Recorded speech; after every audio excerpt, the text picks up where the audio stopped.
Selamat siang teman-teman semua. Assalamualaikum warahmatullahi wabarakatuh. Salam sejahtera bagi kita semua. Oke teman-teman, saya akan menanggapi pertanyaan atau tanggapan ya. Tanggapan lebih tepatnya tanggapan dari teman kita Kak Sentut. Oke, ini ada dua tanggapan kita bacakan satu-satu. Jogja setia setia menyimak Mas. Sensasi saya sekarang kembung dan sulit sendawa. Makan minum masih mantang sampai jadi kurus. Oke, komen bawahnya beberapa minggu yang lalu saya diajak anak makan di rumah makan. Saya pesan soto ayam. Ternyata bumbunya kebanyakan merica jadinya pedas. Tetapi saya coba masa bodoh dan nggak terjadi apa-apa. Namun habis itu saya kembali ke makan minum pantangan. Oke, untuk Kak Sentut, terima kasih sudah setia menyimak video-video dari channel ini ya. Semoga bisa memberikan pelajaran atau memberikan wawasan sehingga kita bisa mengatasi sendiri di rumah. Karena teman-teman ya, sejatinya dokter pribadi diri kita adalah diri kita sendiri.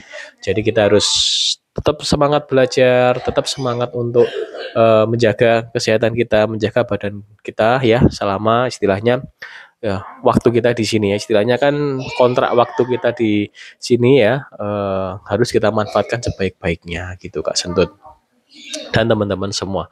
Oke, sensasinya yang masih ada untuk Kak Sentut ini kembung dan sulit sendawa. Nah, kembung ini adalah ciri khas dari asam lambungnya kurang asam, sehingga enzim pencernanya tidak aktif, sehingga sulit sendawa juga. Jadi sulit sendawa itu istilahnya gimana ya? Ada yang katupnya itu sudah terbuka, selalu sendawa. Jadi kalau menurut saya sulit sendawa ini sepertinya katup esofagus sepertinya belum terbuka bisa jadi. Ya. Kemudian makan soto aman. Jadi sebenarnya enzim pencernanya masih tidak begitu buruk banget. Karena kalau saya dulu ya Kak, saya dulu itu enzim pencernaan saya udah buruk banget ya. Jadi saya makan satu potong kerupuk pun itu udah langsung sesak gak karu-karuan. Dan saya coba makan kuah soto ya dan atau kuah-kuah yang berlemak seperti ini ya, kuah rawon, kuah soto.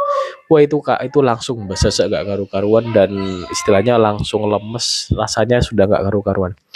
Jadi Kak Sentut alhamdulillah ini kondisinya masih oke karena makan soto enggak apa-apa. Nah, kalau saran dari saya Kak Sentut ya, Kak Sentut ini probiotik masuk aja. Kalau rekomendasi dari saya pakai Pro Emban ya. Pakai Pro Emban, probiotiknya silakan atau kalau mau probiotik lain silakan pakai tape singkong Kak Sentut. Kalau selain tape singkong sih banyak sebenarnya ya makanan ya. Probiotik ya kimchi, minuman alami, yogurt. Kalau yogurt pakai yang plain ya. Plain itu yang tawar teman-teman ya. Jadi dia rasa asli. Tidak ada pemanisnya, pemanis tambahan. Kalau saya lebih baik itu atau teman-teman mau pakai ini cuka ananas juga bisa, cuka apel juga bisa. Kalau cuka apel ini banyak yang takut kalau cuka apel. Saya tidak tahu juga kenapa kok takut. Namun saya dulu juga sih sama sih takut ya.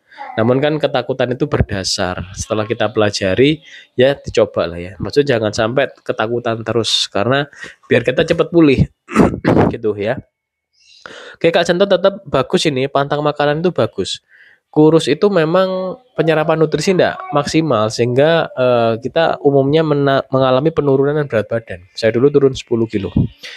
Nah, Kak Sentot itu dilaksanakan. Jadi kalau seputar pencernaan ya, kita yang mengalami GERD, kita yang mengalami gastritis itu adalah penyakit pencernaan. Kalau gastritis itu udah luka malahan. Jadi ada bagian dari pencernaan kita yang luka ya, bisa lambung, bisa usus gitu ya. Nah, kita perbaiki. Nah, cara memperbaikinya itu dengan beberapa nutrisi alam ya yang sifatnya itu anti peradangan yang alami. Karena tubuh kita ini saripati alam. Tubuh kita ini berasal dari saripati alam. Kita diciptakan dari eh, apa? Dari sperma bertemu dengan ovum ya, sel telur ya. Kemudian yang dibuahi itu adalah inti-inti dari ini saripati alam, teman-teman ya. Dan pastinya di situ kalau ada kerusakan di diri kita, pasti bisa pulih jika kita memanfaatkan saripati alam untuk menyembuhkannya. Jadi kita yang pelajari di sini adalah sebuah mekanisme semesta.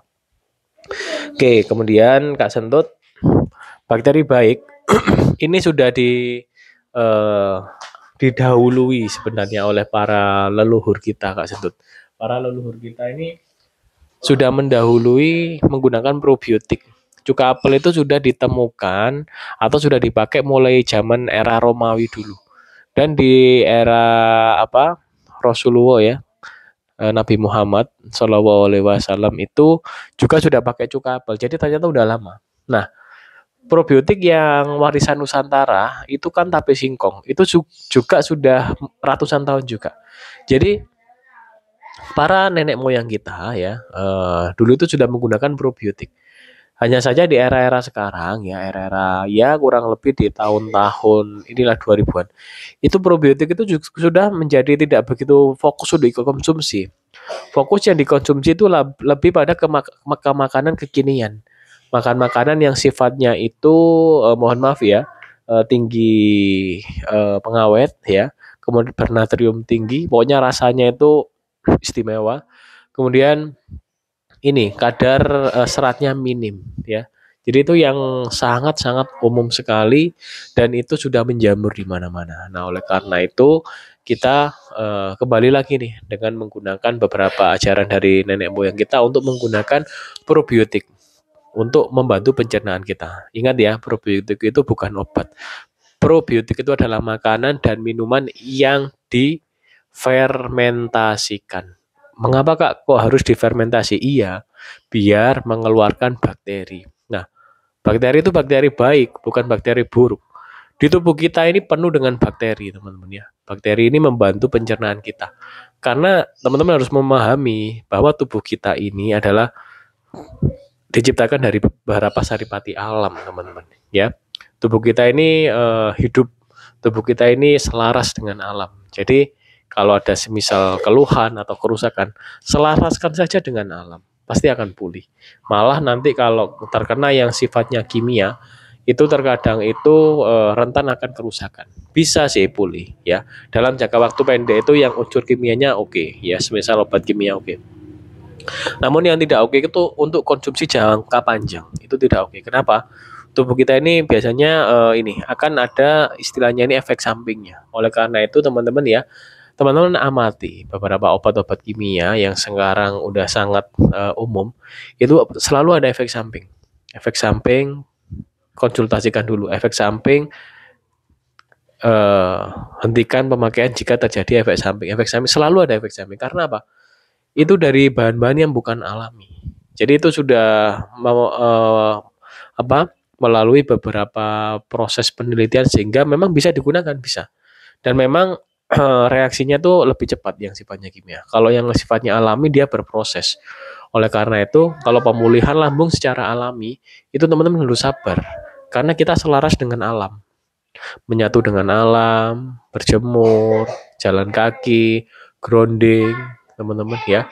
Kemudian istilahnya ini berkomunikasi dengan tumbuhan, dengan hewan. Kita ini menyatu, selaras dengan alam.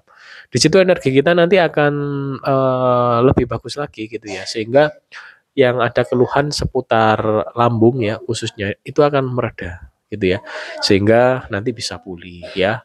Saripati alam yang sifatnya bisa kita gunakan untuk penyembuhan itu yang paling umum tuh kunyit ya. Kunyit itu luar biasa. Kemudian saripati singkong, saripati garut, lidah buaya, madu itu juga dari alam semua teman-teman ya. Oke teman-teman seperti itu ya. Penjelasan atau tanggapan saya kepada Kak Setu. Terima kasih teman-teman semua sudah menyimak video ini sampai habis dan mohon maaf apabila ada salah kata. Bantu untuk like dan subscribe-nya untuk mendukung channel ini untuk memberikan informasi yang bermanfaat bagi teman-teman yang mungkin sedang mengalami keluhan lambung, baik itu lambungnya yang luka atau asam lambungnya yang bermasalah, mengalami perubahan pH ya, sehingga enzim pencernaannya tidak aktif. Nah, teman-teman, mari kita belajar bersama, kita tanggulangi bersama lah ya seputar lambung ini agar ini teman-teman ya kita ini ini bisa memulihkan sendiri di rumah. Jadi walaupun kita ke dokter silakan, kita cek lab silakan, tidak apa-apa. Saya dulu juga lab. Jadi itu harus perkembangan teknologi harus kita ikuti. Namun yang menjadi garis bawah kita tetap menjadi ini pribadi yang cerdas, ini benar-benar oke nggak dikonsumsi oleh tubuh kita. Ini kalau konsumsi jangka panjang gimana kah efeknya, itu harus kita pelajari sebelum kita memutuskan untuk ini memasukkan istilahnya obat, vitamin atau makanan gitu. Kita harus tahu ya manfaatnya apa. Kalau enggak manfaat udah enggak usah dimasukkan lah istilahnya seperti itu. Oke, Kak Sentot dan teman-teman semua. Kita ketemu lagi di video-video berikutnya ya teman-teman ya. Dan mohon maaf apabila ada salah kata. Sekian dari saya. Wassalamualaikum warahmatullahi wabarakatuh. Salam sejahtera bagi kita semua.